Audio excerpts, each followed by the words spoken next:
Então, vamos falar sobre mais um episódio de WandaVision? Olá, bom dia, boa tarde e boa noite. Está começando mais um Cine Tavão e eu sou o Tavão mais uma vez aqui. E hoje estaremos comentando aqui sobre o episódio 7 de WandaVision. Basicamente, esse é um episódio dividido em 3 tramas. 2 acabam se encontrando, mas a outra acaba ficando meio que paralelo e pode até ser um pequeno problema do episódio. Mas antes de entrar em detalhes, se inscreva no canal, já curte aí o vídeo e lembre-se, esse vídeo terá spoilers do episódio. Muito bem, esse é mais um episódio onde a gente tem a trama paralelo ao sitcom. O sitcom da vez é nada mais e nada menos que Modern Family, já que aqui acabamos chegando na década de 2000, onde tínhamos diversas séries desse estilo, né, como The Office, Parks and Recreation e Modern Family, que é a maior referência aqui, já que essa é uma série tratando sobre família. E aqui nesse episódio temos um núcleo aí do Billy, Tommy e da Wanda. A Wanda tentando lidar com tudo que aconteceu no último episódio, com toda essa nova expansão de realidade que ela fez. É interessante porque ela expõe muitos diálogos sobre o que rolou através da quebra de quarta parede. E isso funciona muito bem para direcionar para o público e para a história progredir, além de acabar sendo um elemento quadrinhesco bem articulado aqui dentro do episódio. Porém, existem diversos problemas aí onde ela está nessa realidade. Está tendo diversos bugs com os jogos do Billy e do Tommy, porque ela está numa crise aí com toda a situação do Mercúrio e do Visão, que ocorreu no último episódio. E isso acaba colocando em risco a realidade dela e também coloca ela em reflexão, em uma certa crise ali. Ela tá meio que numa bad ali e ela não tá sabendo lidar com todas as informações, com tudo que rolou no último episódio. Do outro lado, lá no arco da SWORD, o que nós temos? Nós temos ali a Mônica e o Jimmy articulando para entrarem na realidade. A Mônica recebe ali o equipamento, né, a máquina e um uniforme ali da tal engenheira espacial que ela havia comentado em alguns episódios passados. E não, essa mulher que ela conversa ali não é a engenheira espacial, é uma major que está encaminhando ali os equipamentos para ela. A engenheira a gente ainda não sabe quem é, mas já foi dito em entrevistas que será uma grande revelação e que é algo surpreendente. Eu vou chutar aqui, gente, só vai ser revelado isso, provavelmente, na minha fanfic pessoal, porque eu não tenho certeza se tem lógica isso que eu tô falando, mas eu acho que só vai ser revelado essa tal engenheira no pós-crédito do final da série, e que deve ser a Sue Storm no Quarteto Fantástico. Até porque esse uniforme que a Mônica recebe é bem semelhante aos uniformes do Quarteto Fantástico. Porém, o tal maquinário não consegue ultrapassar a barreira e ela acaba indo ela mesma sem a máquina. Ela atravessa ali e quando ela atravessa, dá pra perceber que ela termina de se transformar. Os olhos dela brilham, ela começa a ver o mundo de forma diferente do que ela estava vendo. Isso faz com que ela ganhe ali superpoderes. Mas provavelmente ela já está aqui se transformando na Photon. E enquanto a Wanda está lidando com sua crise mental, toda essa bad, que desde o início da série ela ainda não tinha enfrentado essa bad, ela está meio que voltando ao estado emocional pré-WandaVision e pós-Ultimato. E isso vai ser muito importante pro próximo episódio. E no meio desses problemas que ela vem tendo, a Mônica encontra ela e a Mônica quer ajudar. A Mônica tem muita empatia por ela, pela dor da perda, porque a Mônica perdeu também alguém recentemente, ela perdeu a sua mãe, né? Nós vimos isso no episódio que foi introduzida essa personagem. Dá pra ver que a Wanda não sabe muito bem pra que caminho ela quer ir, porque a Mônica quer prevenir o Hayward de fazer alguma merda muito grande com essa cidade. E para isso a Mônica precisa da ajuda da Wanda. Existe até um momento ali que eles flertam com a ideia da Wanda ser vilã. O que pode ser, sim, verdade. Ela pode ser uma vilã que, na minha opinião, eu acho que, na real, tudo isso aqui, toda essa realidade foi criada pela Wanda. Ela entrou numa crise e está tomando atitudes impensadas e completamente duvidosas. Porém, eu acredito que existem pessoas se beneficiando disso. E eu também acredito que Hayward não é santo e tem problemas. Acho que os únicos totalmente bem intencionados em toda essa história deve ser o Z3 aqui do WandaVision, que é o Jimmy, Darcy e Mônica. Olha só, eu fiz uma referência ao BBB aqui no meio do vídeo WandaVision. Isso aqui você só encontra no Cine Tavão. Mas enfim, voltamos ao foco aqui. A série parece estar brincando muito com as nossas expectativas e com o que a gente sabe. Jogando sempre assim, é o Mercúrio ou é o Mephisto? A Wanda é vilã ou tem outro vilão por trás? O Hayward é humano? O que o Hayward quer? Ele é confiável? Ele não é? A série brinca com a área das especulações, com a área das teorias, com a área das dúvidas. E aqui não poderia ser diferente, eles trabalham ainda nesse mesmo esquema. E até que funciona muito bem nessa interação da Mônica com a Wanda. Elas trabalham muito bem, tanto a Teyonah Parris quanto a Elizabeth Olsen. Eu estou bem entretido e imerso nesse drama e nesse arco das duas aqui na série. Porém, existe um problema nesse episódio. Esse problema chama-se subtrama de Visão e Darcy. Olha, gente, eu não sou um completo hater da Darcy. Eu gosto dela aqui na série. Aceito ela aqui e ali no Thor 1 e 2, apesar de não ser bem usada pelo roteiro. É um alívio cômico que atrapalha a própria estrutura daqueles filmes. Fora que a Kat Dennings, eu acho ela uma grande atriz de comédia, ela trabalha muito bem. Porém aqui essa subtrama que tá ela e o Visão ali no circo, que é na nova área, né, que foi extrapolada da realidade.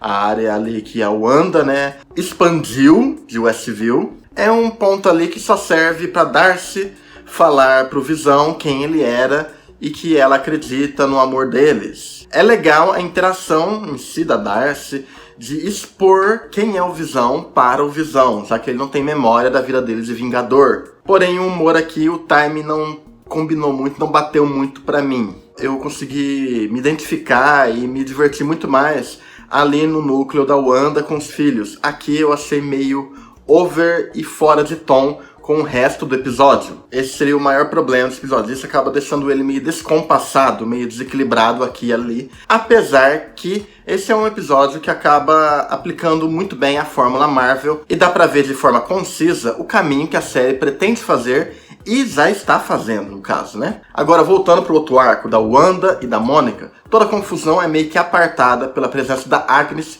que surge sempre na hora H e acaba levando a Wanda pra casa dela. Porém, o mais sinistro ocorre nos minutos finais do episódio, e é onde o episódio realmente ganhou mais força. Nos minutos finais é quando a gente vê Billy e Tommy desaparecer após estarem falando coisas que acabam de despertar suspeitas na Agnes. Então, depois, a Agnes fala que eles estão no porão e tudo mais, e aí tem uma sequência incrível de ambientação e de todo o climão de terror, tendo muita cautela em narrativa e movimento de câmera, adentrando em um climão de terror mesmo ali, da Wanda penetrando ali no porão e descobrindo um cenário antigo, um cenário maquiavélico e macabro. E é nesse cenário sombrio que ela percebe diversos elementos ali, animais presos, tem aquele coelho, tudo ali remete a acontecimentos da temporada. Então a Agnes aparece e diz que ela não é a única garota com poderes mágicos na cidade, e ela se revela ser Agatha Harkness. Então temos um momento incrível que é: eu adoro quando diálogos dispositivos e quadrinhos se encaixam bem em suas narrativas no cinema ou na TV, no caso. E aqui eles utilizam essa presença cheia de pose, essa presença desbocada da Agnes, para ela revelar tudo que ela fez durante a temporada através de uma montagem musical própria dela, dizendo que ela fez tudo ali. Não, logicamente, ela não criou o universo. Quem criou foi a Wanda. É uma cena que tira do caminho a teoria do Mephisto ser um grande vilão e que vai aparecer na real, gente. Acho que Mephisto deve ser só um ser que ela serve e que não deve ter uma aparição aqui, a não ser numa cena pós-crédito. Pode ser que eles façam 2 cenas pós-crédito no final? Pode ser. Mas eu não acho que ele é o grande vilão, arquitetou. Tudo dá a entender que a Agnes criava situações ali no meio da realidade para manter a Wanda nessa realidade. Ela inseria elementos que complementavam a narrativa dela. Inclusive, o próprio Pietro foi um elemento colocado pela Agnes. E nesse ponto, a Agnes também coloca a Wanda em um transe ali, semelhante como ela colocou o Tony Stark em Era de Ultron, mas com um elemento de cor diferente do dela. Em vez de ser vermelho, o da Agnes é roxo. E depois ocorre um pós-crédito bem interessante que a Mônica encontra o porão, só que aí ela é descoberta por esse Pietro. Ou seja, a Mônica está em altos apuros agora. E isso leva a uma grande pergunta sobre quem poderá então salvar Westview e a Wanda nesse momento. Então vamos às pistas e os pontos positivos aqui. Existem algumas pistas bem interessantes sobre o caminho dessa série. Porque existe um Darkhold aí nesse cenário sombrio da Agnes, do porão. Darkhold é um livro que contém muita energia maligna, ele contém energia de matéria escura e ele é usado muito por feiticeiros. E esse Darkhold já foi usado para a criação de um mundo, no caso um mundo virtual, em Agents of S.H.I.E.L.D. Provavelmente é isso que está sendo usado para ampliar os poderes da Wanda. Provavelmente ela aprendeu muito com a Agnes. Provavelmente deve ser a fonte da expansão dos poderes e de todo esse cenário maluco dessa cidade. Outro ponto interessante é que existem alguns símbolos de um diabo ali nesse cenário sombrio. Ou seja, talvez seja mesmo a ideia que eu tinha no início da série, que a Agnes seria uma vilã servindo a uma entidade, querendo buscar sacrifícios para uma entidade. No caso, sacrifícios seriam os filhos da Wanda. Isso não tira a culpa da Wanda da situação.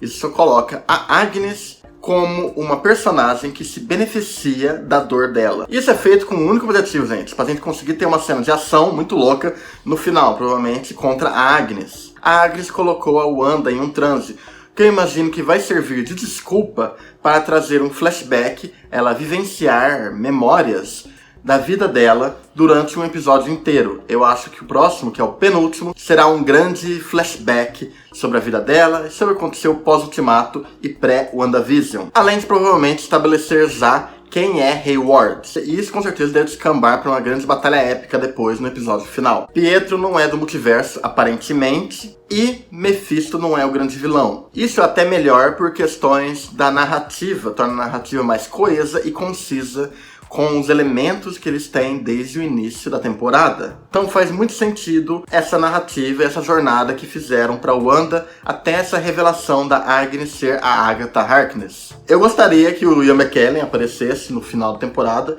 ele fosse a grande revelação, e eu queria uma cena pós-crédito mostrando que esse engenheiro espacial é na verdade Sue Storm. E também há a possibilidade de, em vez do Magneto, ser o Doutor Estranho. Provavelmente já deve ter chamado a atenção dele e ele vai agir em algum momento, ou no finalzinho da série, né?